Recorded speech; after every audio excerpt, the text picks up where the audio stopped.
Alright, so good morning mga parikoy.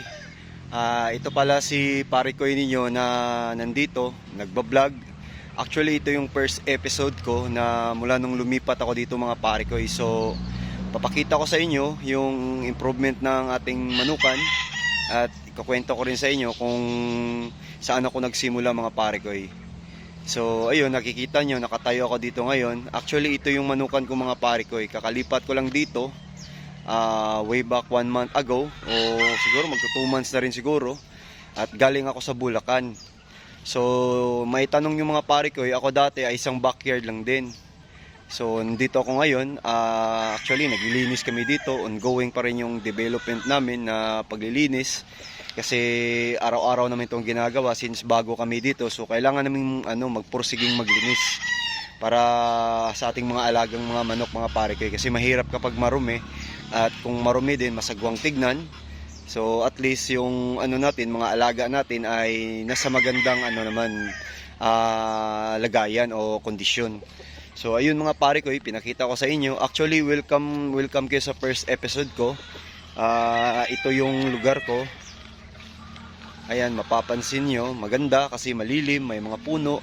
Tapos yung mga tipi naman, kahit paano na-align na namin, kinulayan namin para maganda rin tignan, kasi alam niyo naman yung mga tipi, iba-iba yung niyan, forma niyan, kasi fiber cement yan, may mga iba-ibang kulay. So ginawa namin ay talagang kinulayan namin. Di bali magastos, actually magastos talaga sa 50 tipi. More or less ginastos ko sa kulay pa lang siguro mga more or less 1.5, kasi merong first coating, second coating. So yun, kaya maganda siyang tignan mga pare ko. Ang iko-content ko naman sa inyo mga pare ko, kung paano nagsimula ang iyong lingkod na nagkaroon ng ganitong manukan, galing sa backyard, saka pinagsumikapan. Ito, kinikwento ko to sa inyo para hindi naman sa pagmamayabang, kasi sino ba naman ng inyong lingkod na magmamayabang na galing lang naman tayo sa sa simpleng backyard. So, yan siya mga pare ko, pakita ko sa inyo yung background. Ako dati mga pare ko, galing ako sa backyard. Actually, more or less mga 1,000 square meters lang din yung pinagsimulan ko. So ang ginawa ko lang, nung una hindi ko naman talaga to lubos akalain na magkakaroon ako ng ganito. Kasi nung una naman ay talagang libangan lang namin. Actually, nagsimula nga lang sa 2 inahin. So inayos, tsaka ginalingan natin yung pag-aalaga para tawag dito, self-fulfilling ba na yung alaga natin ay nasa magandang sitwasyon. So ang ginawa namin, especially ginawa ko, inayos, ginalingan, tsaka dahan-dahan, nag-breed ng padahan-dahan, tsaka tawag dito hanggang sa nagkaroon siya ng konting value o market. Nung una naman, hindi naman din ako nakapagbenta ng medyo maganda-ganda. Yung ibig sabihin, hindi ba siya gaano kamahal. So nung una, kasi yun nga, backyard siya, backyard na backyard talaga, literal. Ito backyard pa rin naman to mga pare ko, kasi kung may tatanong nyo, itong itong manuka na to ay ang sukat ay higit kumulang 1 hektarya lang naman. So ang ginawa ko lang nung una, talagang pinagbutihan ko, sipag, tiyaga, tsaka talagang todo ko mag-ipon mga pare ko. Ang ginawa ko, nag-iwas ako sa bisyo, especially sa pagsusugal. Yun, iniwasan ko talaga yun. Talagang lumayo muna ako, o naglaylo muna ako doon, kasi wala naman tayong mapapala kung isasabay natin tong pagmamanok. Alam nyo naman siguro kung gaano kagastos yung pagmamanok. So ang ginawa ko, since meron naman akong pangarap na kahit papaano na magkaroon ng sariling manukan, hindi ko naman nakalain na mangyayari siya ganun kaaga. So ang ginawa ko na lang, since may pamilya din naman ako, ay umiwas ako dun sa pagsusugal-sugal mga pare ko. Talagang tiniis ko talaga siya na hindi ako pumasok dun sa mga lugar na pagsusugalan natin sa ating mga alaga, kasi tawag dito, mahirap naman na kung ganun. Kumbaga yung pera, yung pinagpagura natin ay sayang. So ang ginawa ko mga pare ko, talagang inipon ko, talagang todo kong mag-ipon, kasi tawag dito ay may pangarap naman ako. So nung una naman ay yun nga, mabalik tayo sa 2 inahin mga pare ko. Nung una naman ay wala naman sa isip ko na magkaroon ng ganito. Talagang gusto ko lang magpapawis, gusto ko lang din maglibang, kasi di naman na healthy kasi yung ginagawa ko last time. Puro lang ako computer, matagal akong gumising. Although naman mga pare ko na talagang nagmamanok na rin talaga ako nung dati pa. So ginawa ko, since nakahiligan ko na, nagdahan-dahan ako mag-alaga. Without knowing mga pare ko na dadating sa punto na merong bibili. So ayun, gaya ng kwento ko nung una na hindi naman siya gaano ka mamahal nung una kasi ang ginamit ko lang din naman ng mga manok nun ay mga galing lang din sa mga kaibigan. Although binili ko rin naman yun talaga ng may halaga o may presyo din. Pero hindi pa rin siya sapat kung magmamarket ka mga pare ko. So yun na nga mga pare ko, maibalik ko. Nagsimula ko dun sa dalawang inahin na without knowing na sa dahan-dahan ay mapapalago ko. So nung una di ko inisip na talagang aabot ako sa ganito kasi ang akin lang naman nung una ay maglilibang-libang lang kasi yun nga na nakagisnan ko nung pagkabata na talagang mahilig ako sa manok. So ayun, dahan-dahan nagbreed ng bumili ng broodcock o magagamit kung pwede natin siyang mapalahian. Nung una hindi masyadong kamahalan, yung tipong bawi-bawi lang sa gastos, kita ng kaunti, ayos na kasi yun nga yung akin naman doon ay maglilibang-libang lang. Naalala ko nga nung dati mga pare ko nung nagsimula ako talagang yung una kong gamit na nabili nung bumalik ako sa pagmamanok nung tawag dito bago dito. Dalawang 3x3 o dalawang limbering pen. Yun lang talaga una kasi dalawang inahin nga. Wala siyang kulungan, walang fly pen, wala lahat. Talagang tawag dito literal na paglalagyan lang. Tas meron namang kaunting espasyo kasi more or less 1,000 square meters ngayon. So nung nakabili naman ako ng broodcock, dati nagmanok na din talaga ako nung talagang zero din nung pagbalik. Wala talagang nakatali. May mga natirang mga tipi, swerte lang kasi nung last time na huminto ako talagang binenta ko lahat nung pandemic. Binenta pati kulungan, 3x3, fly pen, lahat yun. May natira akong mga tipi na mga bato. Kung di nga lang mabigat yung mga batong tipi na yun, talagang maibibenta rin yung na yun. So yun, nung pagbalik ko, may mga tipi pang nakatayo kasi ang bibigat nga ng mga bato, naka-intact lang siya doon pero wala na, puro na talaga siya damo, ang kapal na ng damo. So ang ginawa ko noon, nilinisan ko uli yung pwesto ko. Nung pagkatapos, bumili ako ng isang tali lang kasi isang lang naman isang broodcock lang naman yung meron ako. So ang ginawa ko, tinali ko yung manok, dahan-dahan, tsaka nakaipon uli. Kasi wala talagang income ba. Kumbaga yung asawa ko nagtatrabaho, pero ako, huminto din kasi ako sa trabaho noon. So, tawag dito, yun ang naisip ko na mag-aalaga ng manok. Pero hindi ko inisip mga pare ko na magninegosyo, nagbebenta rin ako nung dati na bago ako bumalik sa pagmamanok. Pero hindi talaga siya totally na ibibenta lahat. Kumbaga, ibibenta ko lang kung sinong may gusto. Tsaka yung halimbawa kung hindi ko din kursunada yung manok kasi may kanya-kanya naman tayong tipo Tsaka yung mga binenta ko din naman nung una ay nakita din naman ng mga buyer, nagpapanalo rin sa kanila. So, yun, mabalik tayo. Nung pagbalik ko, isang broodcock lang. Wala akong ibang manok, yung tatlo lang, parang kumbaga trayo, yun yung yung naging nangyari. Trayo lang yung manok, pero walang facility. So, ayun, nung nagkasisiw yung mga manok ko, ayun nagkaroon na ng tawag dito, kaunting masasabi kong problema kasi walang lagayan So, bumili lang akong fly pen. So, yung fly pen, ang ginawa ko sa fly pen, nilagyan ko ng pugad. Tas yun, doon ko sila pinalaki kasi kahit paano naman nakakaintindi naman tayo ng pagmamanok kasi yun nga, galing tayong Bisaya, kumbaga sanay na tayo sa pagmamanok. So, meaning to say, doon ko sila pinalaki sa fly pen yung mga sisiop. Since wala din namang laman yung pwesto, ayun, pinakawalan ko lang sila. Pero meron pa rin akong sinusundan nun kasi dahil marunong naman ako kahit paano umintindi sa pagmamanok, especially sa pag-aalaga ng sisiyo. So, kahit kakaunti lang sila, talagang binilhan ko rin talaga ng bakuna. Ayun doon na nagsimula mga pare ko na kahit paano yung pagmamanok natin ay tawag dito, umandar o gumulong. So katagalan, tawag dito, nung lumaki, ayun, nabenta ng medyo maayos-ayos din naman na presyo. Pero hindi pa rin talaga yung katulad ng tawag dito, yung usually ng market ngayon ng manok na Lalo na kapag sa iba, kung ihahambing ko lang na hindi pa rin ganun siya kamahal. Pero ayos lang kasi thankful din naman ako kasi mula noon nung nagkaroon din naman ako ng mga kaibigan ng mga buyer na mga ganun, kahit sabihin natin malaking tulong din sila sa akin mga pare ko. Kasi kung di naman dahil sa kanila ay hindi din naman ako makakapagsimula na makita ko rin na magkakaroon ako ng idea ba na pwede pala tong gawing hanap buhay tong pag-aalaga natin. So doon nagsimula ang inyong lingkod mga pare ko hanggang sa dahan-dahan at iyon sinalihan ko rin ng pahulugan kasi nakita ko din naman sa iba na ginagawa din nila. Actually marami naman na gumagawa. So ang ginawa ko nung nakaipon ako, bumili ako ng mga materialis mga pare ko. Doon doon talaga nagsimula na nag-breed ako ng medyo marami-rami. Hindi naman siya totally sobrang dami kasi yung lugar ko hindi nga naman talaga ganun kalaki. So nung bumili ako ng mga materialis like Mount Banahaw, kay Red at saka kay EEJ, doon na siya nagsimula mga pare ko. So ang ginawa ko naman doon, nag-breed ako, tas yun mga nag-aano sa pahulugan, kumuha sa akin sa pahulugan. Ayun, doon na nag-start. Tsaka ang maganda lang doon since may trabaho naman din yung yung asawa ko. Talagang hindi rin namin talaga totally na naggagalaw yung minsan na doon namin kinukuha yung pang-araw-araw na hindi naman pang-araw-araw, yung meron lang merong like example yung mga bills, yung emergency, talagang walang-wala rin.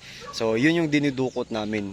So majority pa rin talaga noon o 80% pa rin talaga noon mga pare ko ay nilagay pa rin talaga o nilaan ko talaga sa sa manok pare ko kasi tawag dito, ang iniisip ko din naman doon since na bumalik naman na din ako sa pagmamanok, tsaka nakita ko kahit paano meron namang counting value o market. So ang ginawa ko, talagang binili ko ng materials, tsaka doon na rin ako dahan-dahan nagpatayo ng mga facilities. Kahit hindi naman siya magarbo, yero-yero lang, kukulamber, mga ganun ng mga pare ko, yung mga typical talaga ng mga backyard, mga naalala ko pa nga nun, mga sikanhan pa nga yung mga yero ko nun pati yung dalawang fly pen ko noon na nakabili rin ako, sikanhan din. Kasi yun nga, wala talagang pera. Kaya ako to kinukwento sa inyo mga pare ko kasi kumbaga sa mga kapwa ko, mga backyard, mga pare ko gusto ko ba na ma-aware din sila o mamulat sila na hindi naman talaga imposible ba na backyard tayo. Hindi ko naman to kwento para magyabang na kung ano na yung nangyari sa sa pagmamanok ko. Gusto ko lang na ma-share sa inyo na itong pagmamanok kung gusto nyong kahit paano umangat, di man ganun kadali o di naman ganun talaga kabilis, pero kung sasamahan ninyo ng pagsusumikap mga pare ko talagang meron at meron din talaga. Kasi yun nga, naniniwala kasi ako sa kasabihan pare ko na tawag dito, ang Diyos tumitingin sa atin yan. Ika nga yung nasa Diyos yung ang awa, nasa tao ang gawa. Naniniwala talaga ako. Kasi ako, dinaanan ko talaga lahat mga pare ko sobrang pagod, mababasa sa ulan. Talagang minsan nga, kumakain ako, anong oras na ako kumakain. Talagang okay lang. Kasi yun nga, mahal natin itong ginagawa natin mga pare ko Kaya talagang sakripisyo. Kaya nga, di ko naman inisip din talaga nung una na lilipat sa ganitong pwesto. Kung makikita nyo ngayon, medyo malaki-laki na. Malaki na to para sa akin kasi galing lang naman ako sa maliit na manukan Baga di ko din talaga akalain na magiging ganito kasi nung una gusto ko lang maglibang tapos noon gusto ko lang din matugunan yung hilig ko. So nakita ko naman along the way, siguro after ng 2 years, nakita ko na nakakatulong sa pamilya. Nabibili ko kahit paano yung gusto kong materyales, tapos yung anak ko, nabibilhan ko yung anak ko kung ano yung gusto niyang kainin. Ayun, so na-realize ko na pwede pala talaga siyang maging hanap buhay kasi ako din naman, nanonood din naman ako sa mga successful story ng iba, katulad ng tawag dito nila ni Sabong Pinas, yun nakikita natin galing sa maliit hanggang sa lumago. So ako rin ay naano din naman ako, kumbaga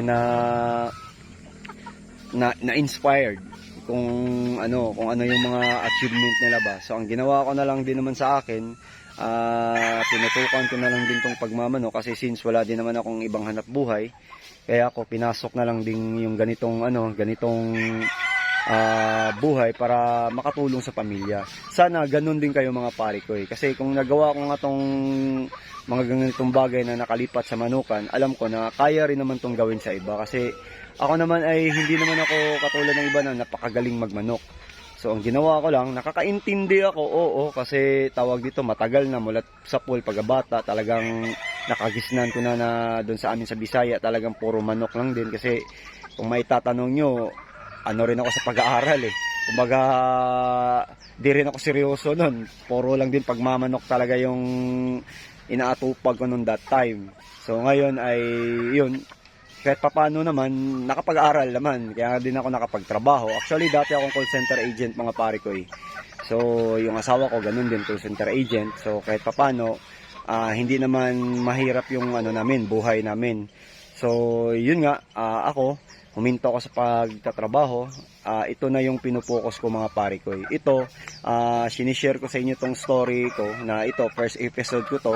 At least na makilala nyo inyong lingkod kung paano ako nagsimula. Maliit din, kung sabihin natin sa maliit, isipin nyo, 2 inahin. Yun lang yung kaya ng budget, talagang libangan, bumili ng broadcock. Ayun, naalala ko nga, magkano lang bili ko sa broadcock nun. Nasa mga 5,000 o 6,000 lang yung bili ko nun eh. Kasi yun lang naman kasi yung kaya ko, hindi pa talaga yung tulad ng mga bibili sa mga sikat, sa mga well-known breeders. Yun lang talaga una kong pinagsimulan.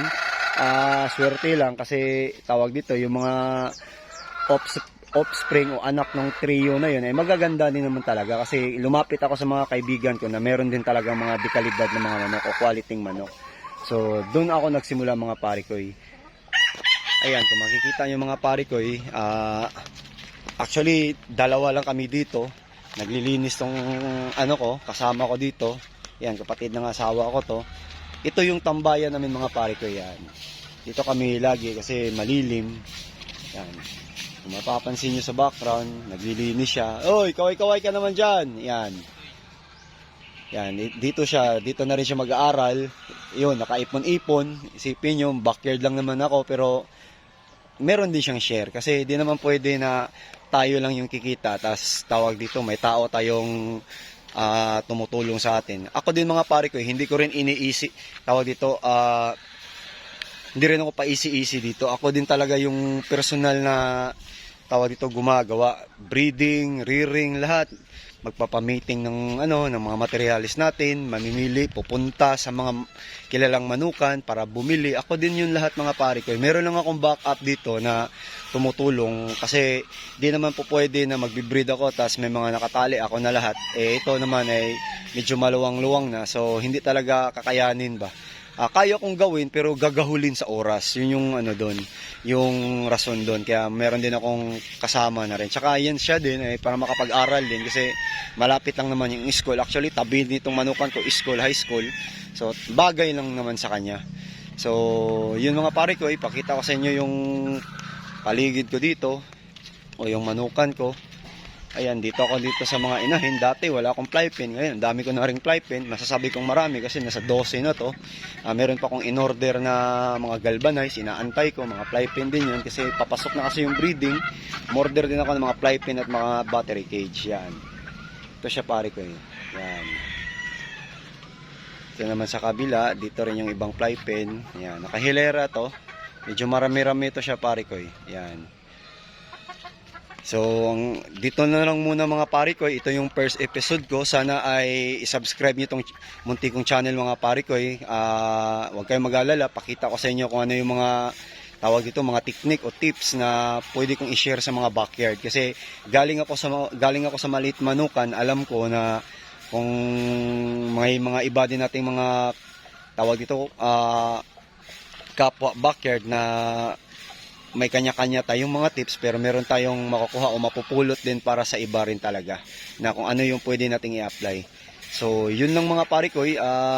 Sana i-subscribe nyo tong YouTube channel ko na ito. Tsaka paki-like na rin kung okay lang. Para at least kahit paano ganahan naman tayong continue na gawa ng content. Ito yung pinakauna kong content mga pare ko. Sana samahan niyo ako pare ko kung later on na natin pakita yung mga klase-klase kong alaga dito kasi tawag dito madali lang naman yan. Tsaka umiiwas din tayo doon sa mga restriction ni Whitey kasi alam ko na ganun talaga kahigpit ngayon si Whitey pagdating sa ano lang muna, kwento-kwentuhan lang muna. So, darating din yung time mga pare ko. Tsaka mga pare ko, tawag dito, meron din akong pahulugan system. Kung gusto nyong tawag dito, mag-try sa akin. Ako, naka third season na ako. Marami na ako napadalhan. Visayas, Mindanao. Meron parting Norte, mga Isabela, Ilocos. Kung gusto nyo ring subukan mga pare ko, pwede kayong tawag dito, mag-comment. Sasagot naman ako para sa ibang mga detalye. So, yun lang mga pare ko. Maraming salamat sa inyong pare ko.